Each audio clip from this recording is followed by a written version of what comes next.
नमस्कार दोस्तों, स्वागत है आपका आज की हमारी इस एनसीईआरटी हिंदी की क्लास में।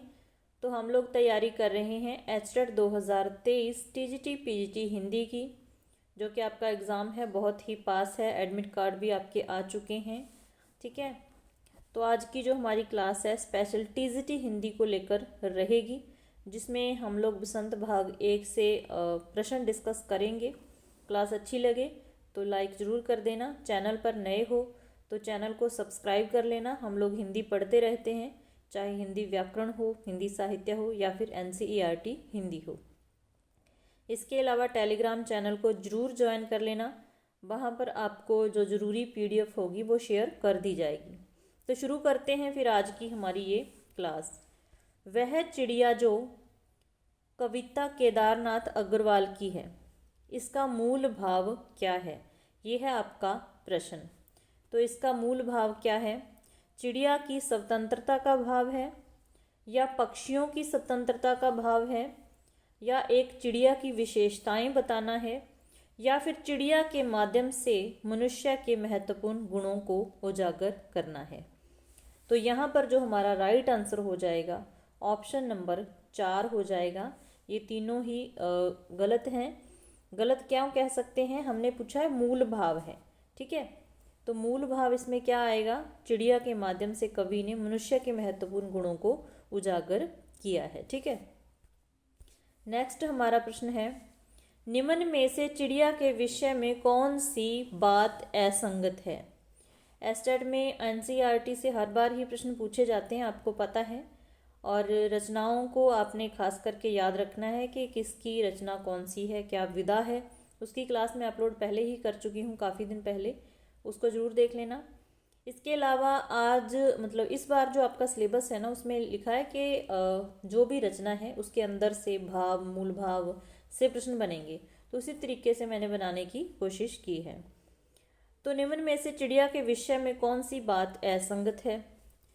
वह संतोषी तथा मुंह बोली है। चिड़िया संतोषी और मुंह बोली है, सही है। वह कंठ खोलकर गाती है। उसे अन्न बहुत प्रिय है। स्वयं पर गर्व भी है, गर्वीली है, साहसी है, संतोषी है। ये सारी ही बातें हैं जो चिड़िया के बारे में ही है। एकांत से उसे डर लगता है। तो इनमें से कौन सा कथन है जो चिड़िया के बारे में सही नहीं है? तो कौन सा है? मुझे विजन से बहुत प्यार है, ये पंक्ति आई है। ठीक है, तो इसका मतलब उसे एकांत से प्यार है। तो ये ऑप्शन हमारा गलत है। आप इसमें चिड़िया की मतलब विशेषताओं में ही एक और जोड़ सकते हैं कि उसे विजन से प्यार था, एकांत से प्यार था। ठीक है, अगला हमारा प्रश्न है, निम्न में से कौन सा रीतिवाचक क्रिया विशेषण का उदाहरण नहीं है? तो साथ में सिलेबस में ये भी लिखा हुआ था कि एनसीईआरटी से ही आपको व्याकरण के प्रश्न भी देखने को मिल सकते हैं। तो जो भी मतलब व्याकरण के प्रश्न आए हैं उसमें मैंने वो लेने की कोशिश की है। तो भूकंप के बाद जनजीवन धीरे धीरे सामान्य हो गया। तो कैसे हुआ सामान्य? धीरे धीरे।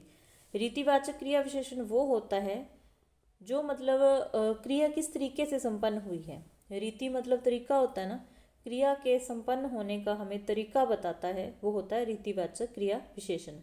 तो भूकंप के बाद जनजीवन धीरे धीरे सामान्य हो गया, इसमें तो रीतिवाचक है। अगला है, आज अचानक ठंड बढ़ गई। तो कैसे बढ़ी है? अचानक ही ठंड बढ़ गई है। गेंद लुढ़कती हुई झाड़ियों में चली गई। कैसे चली गई? लुढ़कती हुई। चिड़िया सुबह सुबह गाने लगी। तो 4 ऑप्शन आपके सामने हैं। पहले में रीतिवाचक क्रिया विशेषण है धीरे धीरे। ठीक है, दूसरे में अचानक से जो ठंड बढ़ गई, गेंद लुढ़कती हुई झाड़ियों में चली गई, तो यहाँ पर भी रीतिवाचक क्रिया विशेषण है। अगर हम चौथे ऑप्शन की बात करें तो चिड़िया सुबह सुबह गाने लगी। गाना मतलब यहाँ पर क्रिया हो गई, गाने लगी। तो कब गाने लगी? सुबह सुबह। क्रिया कब हुई? सुबह सुबह।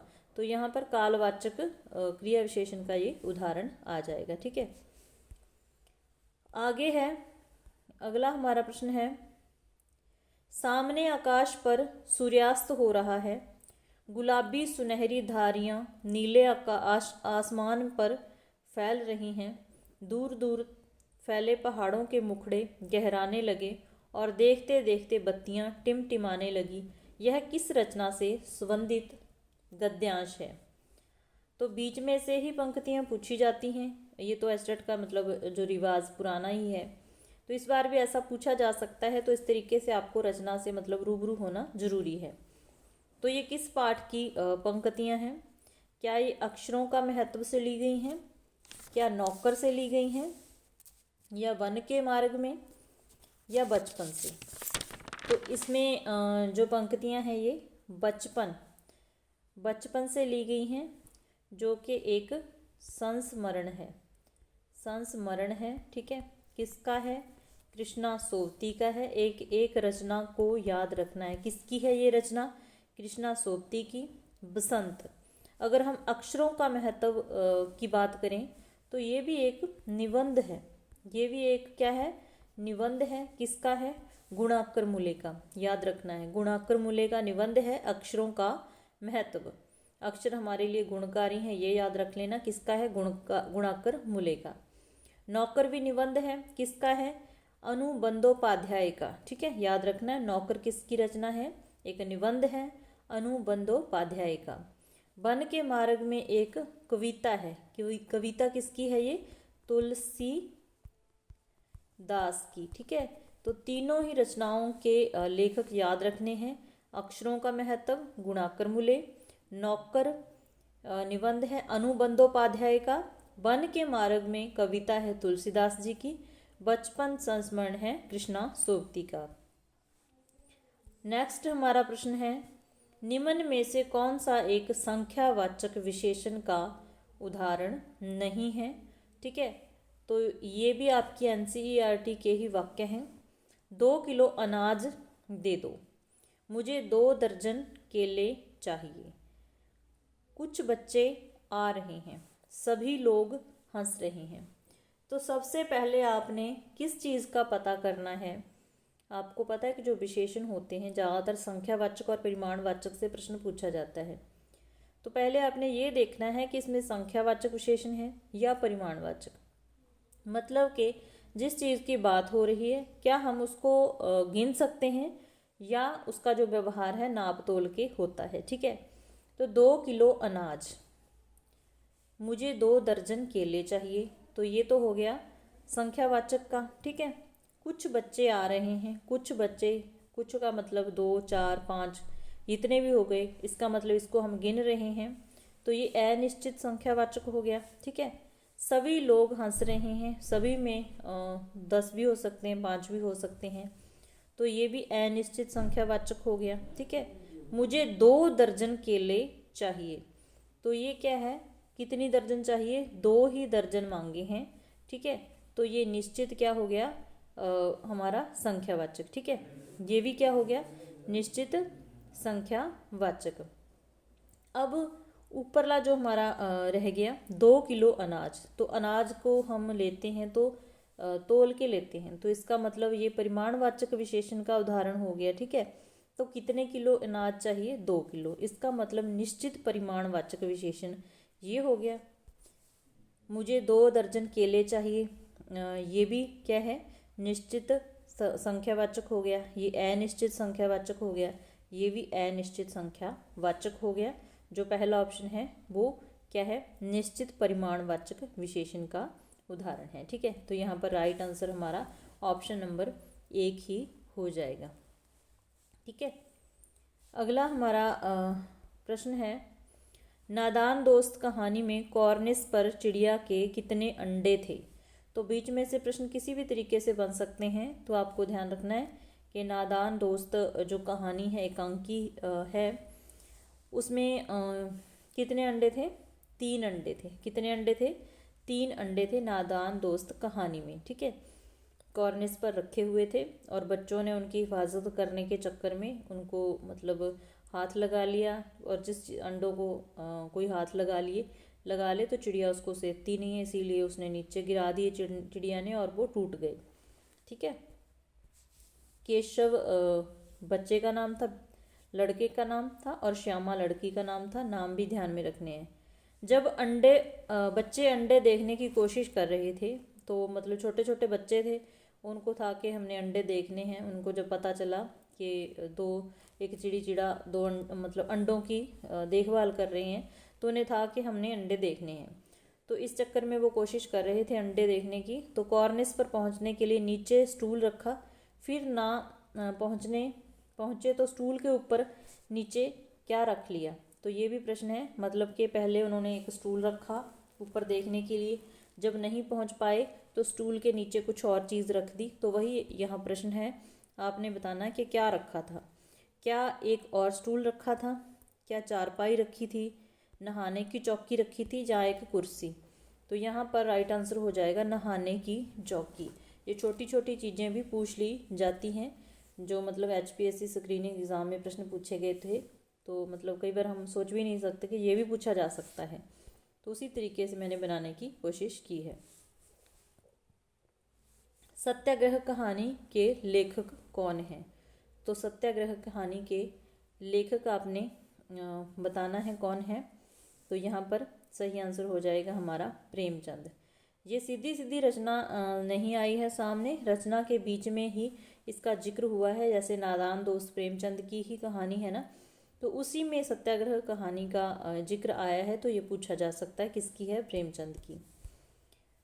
आगे है केशव की बहना का क्या नाम था। तो क्या नाम था, हमने अभी बात की, क्या नाम था, श्यामा। क्या नाम था, श्यामा। मिलते जुलते नाम दिए जा सकते हैं, तो ध्यान रखना है। केशव की जो बहन थी उससे छोटी, उसका नाम था श्यामा। नेक्स्ट हमारा प्रश्न है, हमको बुद्धू ही निरा समझा है, हम समझते ही नहीं जैसे कि आपको बीमारी है। तो ये जो पंक्तियां हैं, ये आपने बताना है कि किस कवि की पंक्तियां हैं। ठीक है, तो ये किस कवि की हैं, इसको आपने बताना है। क्या ये सुभद्रा कुमारी चौहान की पंक्तियां हैं, सुमित्रा नंदन पंत की पंक्तियां हैं, शमशेर बहादुर सिंह की पंक्तियां हैं, या केदारनाथ अग्रवाल की हैं। तो यहाँ पर जो राइट आंसर हो जाएगा हमारा शमशेर बहादुर सिंह। किसकी पंक्तियां हैं ये, शमशेर बहादुर सिंह। चांद से थोड़ी सी गप्पें जो रचना है उनकी, कविता, तो उन वहाँ से ही ये ली गई पंक्तियां हैं। ठीक है, तो चांद कैसा था, गोल मटोल था, गोरा चिट्टा था, ये भी आया। तारों से जड़े आकाश को चांद ने बस्तर पहन रखे हैं। तारों से जड़े आकाश के चांद ने बस्त्र पहन रखे हैं जो चारों दिशाओं में फैले हुए हैं। ये चीज़ें भी थोड़ी थोड़ी याद रख लेना। ठीक है, मतलब कि पूछा जा सकता है कि चांद को कैसा बताया गया, गोरा चिट्टा बताया गया। ठीक है, नेक्स्ट हमारा प्रश्न है, चांद से थोड़ी सी गप्पे कविता में कवि ने किसकी कल्पना का वर्णन किया है। तो ये भी पूछा जा सकता है कि कवि ने किसकी कल्पना का वर्णन किया है। क्या वो 10-11 साल के लड़के की कल्पना है, या 10-11 साल की लड़की की कल्पना है, या एक युवा की कल्पना है, या एक महिला की कल्पना है। तो ध्यान रखना, इसका सही आंसर आएगा 10-11 साल की लड़की की कल्पना है। ठीक है, किसकी कल्पना है, 10-11 साल की लड़की की। नेक्स्ट हमारा प्रश्न है, दुनिया में अब तक करोड़ों पुस्तकें छप चुकी हैं, हजारों पुस्तकें रोज छपती हैं, तरह तरह के अक्षरों में हजारों की तादाद में रोज ही समाचार पत्र छपते रहते हैं। तो यह किसकी रचना है, हमारा प्रश्न है कि यह किसकी रचना है, किस रचना से ये लिया गया है। तो क्या ये जयंत विष्णु नार्लिकर की रचना है, गुणाकर मुले की रचना है, जवाहरलाल नेहरू की रचना है, या हेलेन केलर की रचना है। तो ध्यान रखना है, ये है गुणाकर मुले की रचना, निबंध है इनका। ठीक है, तो ध्यान रखना है, अक्षरों का महत्व, निबंध का नाम भी याद रखना है। ये कहाँ से ली गई हैं पंक्तियाँ, अक्षरों का महत्व से ली गई हैं। ठीक है, और इसके जो लेखक हैं वो कौन हैं, गुणाकर मुले। जयंत विष्णु नार्लिकर की कोई रचना पूछी जाए तो पार नज़र के, वैसे ये चीज़ें हम कर चुके हैं। पार नज़र के एक कहानी है, किसकी है, जयंत विष्णु नार्लिकर की। उसके बाद जवाहरलाल नेहरू की कौन सी रचना है, संसार एक पुस्तक, जो कि विदा से पत्र है। ठीक है, वो है। अगर हेलेन केलर की रचना पूछी जाए तो जो देखकर भी नहीं देखते, एक निबंध है, जो देखकर भी नहीं देखते, एक निबंध है हेलेन केलर का। तो यहाँ पर जितने भी मतलब कवि हैं उनकी कौन कौन सी रचनाएं आपके सिलेबस में हैं वो आपको ध्यान में ज़रूर रहनी चाहिए। अगला हमारा प्रश्न है, अक्षरों की खोज के सिलसिले को शुरू हुए कितना समय हो गया। ये पाठ के आधार पर ही आपने बताना है। क्या 5,000 साल हो गए, 6,000 साल हो गए, 4,000 साल हो गए या फिर 10,000 साल हो गए। तो 6,000 साल हो चुके हैं अक्षरों का महत्व पाठ के अनुसार। ठीक है। नेक्स्ट हमारा प्रश्न है, क्लास अच्छी लगे, प्रश्न अच्छे लगे तो लाइक जरूर कर देना। आज बस जितना समय मिला उतनी क्लास बना पाई हूँ और आगे आपको एक मतलब तीनों ही बसंत भाग 1, 2, 3 से बहुत सारे क्वेश्चन करवाने की कोशिश करूँगी ताकि आपके NCERT से आने वाले प्रश्न ना छूटें। ठीक है। अक्षरों का महत्व निबंध के अनुसार हमारी पृथ्वी कितने साल पुरानी है। तो कितने साल पुरानी है, क्या 5 अरब साल पुरानी है, 5 लाख साल पुरानी है, 10 लाख साल पुरानी है या 5 करोड़ साल पुरानी है। तो सही आंसर हो जाएगा 5 अरब साल पुरानी है हमारी पृथ्वी अक्षरों का महत्व के निबंध के अनुसार। ठीक है। नेक्स्ट हमारा प्रश्न है, निम्न में से कौन सा एक निजवाचक सर्वनाम का उदाहरण नहीं है। ये वाक्य भी आपकी बुक से ही है।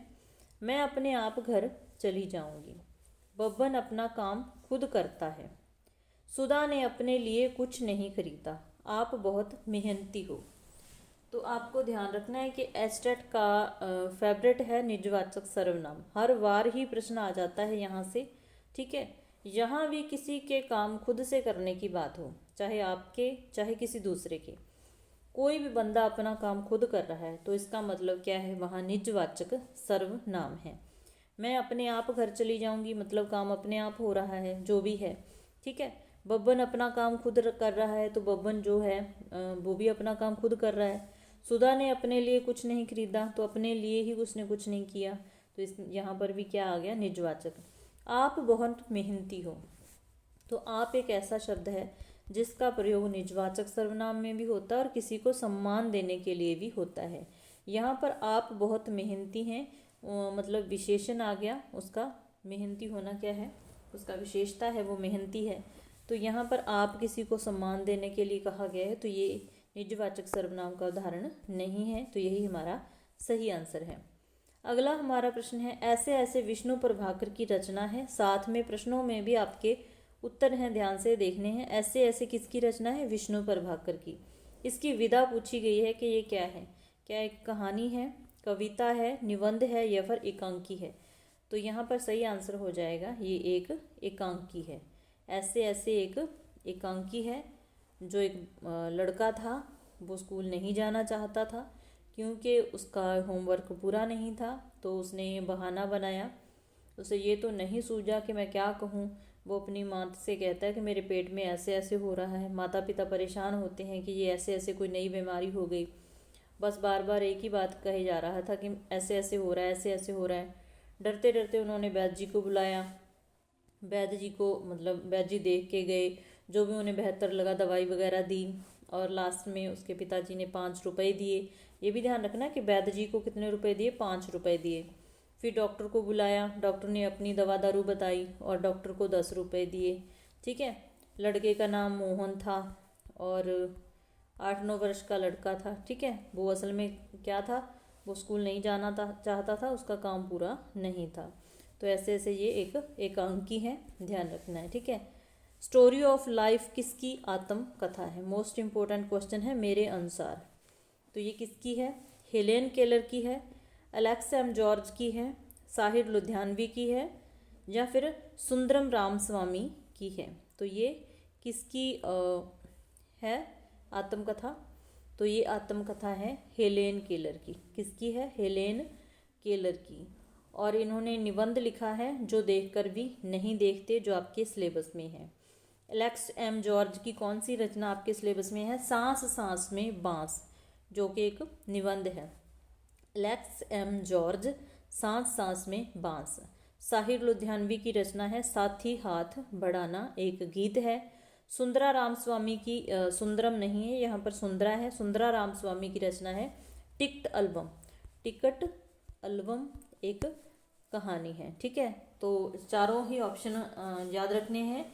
हेलेन केलर, जो देखकर भी नहीं देखते, निबंध। अलेक्स एम जॉर्ज, सांस सांस में वांस, निबंध। साहिर लुधियानवी, गीत साथी हाथ बढ़ाना। सुंदरा रामस्वामी, टिक्ट एल्बम, कहानी। ठीक है, आगे है हेलेन केलर के बारे में कौन सा कथन सत्य नहीं है। तो लेखिका हेलेन केलर के बारे में कौन सा कथन सत्य नहीं है। हेलेन केलर का जन्म 1880 में अमेरिका में हुआ, बिल्कुल सही है। मृत्यु पूछी जाए तो 1968 में हुई थी। ठीक है, अमेरिका में ही याद रखनी है। हेलेन केलर भारत भी आई थी, बिल्कुल आई थी, वो भारत भी आई थी। हेलेन केलर देख और सुन नहीं सकती थी, तो बचपन में उन्हें कोई ऐसी बीमारी हो गई थी जिससे उनकी देखने और सुनने की शक्ति चली गई थी। वो बिल्कुल भी देख भी नहीं सकती थी और सुन भी नहीं सकती थी, ये भी सत्य है। हेलेन केलर ने अपने जैसे लोगों से दूरी बनाकर रखी, तो यहाँ पर ये कथन सत्य नहीं है। क्यों सत्य नहीं है? मतलब कि हेलेन केलर ने अपने जैसे जो भी ऐसे लोग थे उनके अधिकारों के लिए उन्होंने आवाज़ उठाई और विश्व शांति के लिए भी प्रयास किए थे। तो यहाँ पर ये कथन गलत है, बल्कि उन्होंने तो उनके अधिकारों के लिए आवाज़ उठाई थी। नेक्स्ट हमारा प्रश्न है, इंदिरा उस समय कितने वर्ष की थी जब जवाहरलाल नेहरू ने उन्हें चिट्ठियाँ लिखी थी। तो उस समय कितने वर्ष की थी इंदिरा? 10 वर्ष की थी, ध्यान रखना है। 10 वर्ष की थी इंदिरा जब नेहरू जी ने उन्हें चिट्ठियाँ लिखी थी। तो ये संसार एक पुस्तक है, पत्र विदा की रचना है, उसमें से लिया क्या गया, उसी में ये चीज़ें दे रखी हैं कि उस समय इंदिरा 10 वर्ष की थी। तो आपको ध्यान रखना है एनसीईआरटी का हर शब्द जो बसंत भाग 1, 2, 3 में है वो आपके लिए प्रश्न बन सकता है। ठीक है, नेक्स्ट हमारा प्रश्न है, मोहन के घर का फ़ोन नंबर क्या था। इम्पोर्टेंट क्वेश्चन है, मेरे अनुसार ऐसी चीज़ों पर मतलब ध्यान हम कम देते हैं तो वही प्रश्न बन जाते हैं। मोहन, आपको बता दिया कि मोहन कौन है, ऐसे ऐसे एकांकी का पात्र है। दीनानाथ उनका पड़ोसी था, ये दीनानाथ का नाम भी याद रखना, उनका पड़ोसी था। ठीक है, और उनके घर का नंबर पूछा है। जब मतलब वो बीमारी के लिए ऐसे ऐसे बोल रहा था, उसके पापा ने फ़ोन किया था, तो घर का नंबर क्या था? ऑप्शन नंबर 1 43,332 उनके घर का नंबर था। ठीक है, कितना नंबर था? 43,332। तो ये भी अच्छे से याद रखना है। तो ये थी आज की हमारी ये क्लास। मैंने कोशिश की है कि जितने भी पार्ट मैंने मतलब लिए हैं आज की क्लास में, उनमें से आने वाला हर क्वेश्चन आप हल कर पाएँ। क्लास अच्छी लगे तो लाइक कर देना, चैनल पर नए हो तो चैनल को सब्सक्राइब कर लेना। मिलते हैं फिर ऐसी ही नेक्स्ट क्लास में। क्लास देखने के लिए धन्यवाद।